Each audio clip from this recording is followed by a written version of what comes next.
I grew up in a small town, Central California, and the movie theaters there didn't show, much beyond Bridge on the River Kwai and The Blob. So I didn't really experience foreign films until I found my way into film school. And at that point is when I was actually exposed to Kurosawa.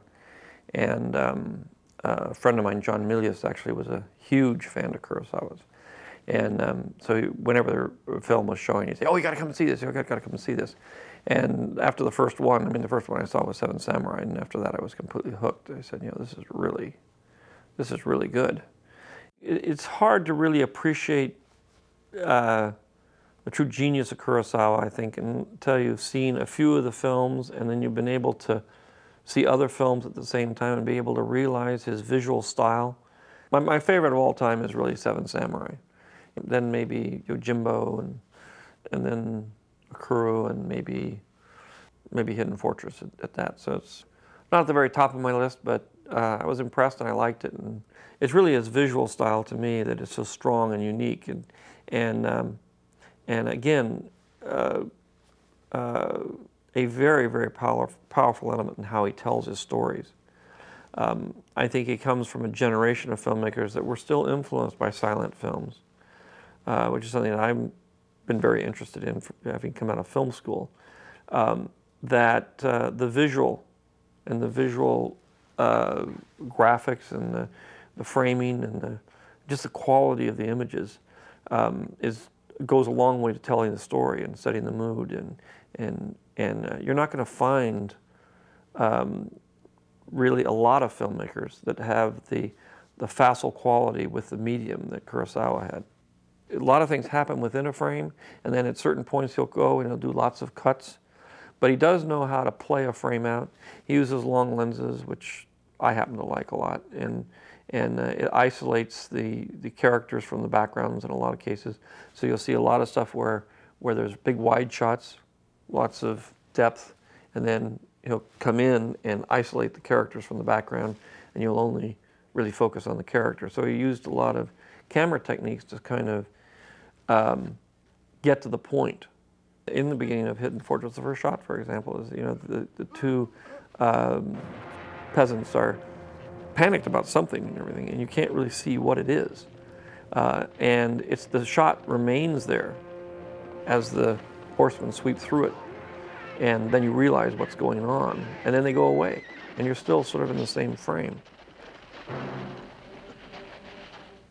You can't help but be influenced by his use of camera.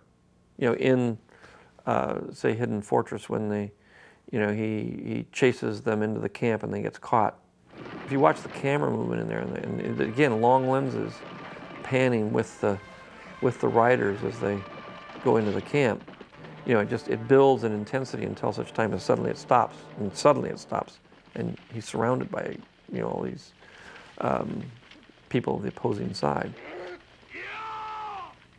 The one thing about Hidden Fortress is it did influence me in doing Star Wars, because as I was beginning to write the screenplay and put it together, I remembered Hidden Fortress, and I remembered the one thing that really struck me about Hidden Fortress and I was really intrigued by was the fact that the story was told from the two lowest characters. I decided that would be a nice way to tell the Star Wars story, which is to take the two lowliest characters, as Kurosawa did, and tell the story from their point of view, which in the Star Wars case is the two droids. And that was the strongest influence, actually. The fact that there was a princess trying to get through enemy lines and everything, I think was more of a coincidence than anything else, because in my film the princess is more a stand and fight kind of princess.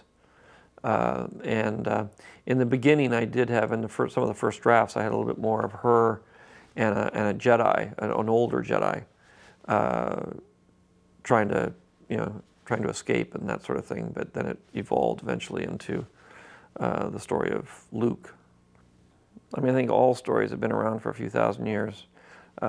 There's a book written and a theory among writers that there's only 32 plots, and that it's all the same 32 plots retold. And in a way, I'm not sure that's exactly true, but once you get into writing stories or reading stories or studying the whole issue of stories, you find out that most stories are repeated over and over again. In in Kurosawa, it's trapped behind enemy lines. How can we escape? In the Japanese context of Hidden Fortress, we're talking about a strength of class structure that is kind of unknown in the West, and therefore her assimilating herself into the lower classes is a much bigger issue. It is the Prince and the Pauper story, which is the Western version of this idea where the king and the commoner switch places and each gets to see the other's life, and then it's more of a curiosity than it is an actual emotional catharsis that happens in Hidden Fortress, where the issue of understanding the other class is much more difficult, and it's very amusing in that you have this old samurai, this general, and a little girl, and it's kind of the teenager and the father issue, which I think is universal.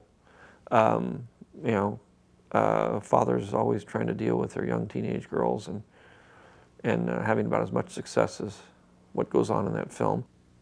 I know Kurosawa was a very big fan of John Ford's, and that he was very, very influenced by John Ford, and you can actually see John Ford's influence in Kurosawa's films, which I think is one of the reasons that they are so accessible to Westerners. It caused him a lot of grief in Japan because of the fact that he was Western in his orientation and storytelling. He was not extremely well regarded in Japan, especially in the beginning. And it was really once his films were taken out of the country and put into international film festivals and that sort of thing that they begin to get recognition, that I think the Japanese begin to soften in their attitude toward his style, because it was a little more emotional than they were used to having them be. And there was a very obvious Western influence from really the great American Western directors. I think somebody asked Kurosawa once, what is in your movies? What are they about? Why are you making them? And he said he's always trying to answer the question, why can't people be happier? And why can't they be happier together? And I think most filmmakers are dealing with issues and questions like that, which are very basic human questions.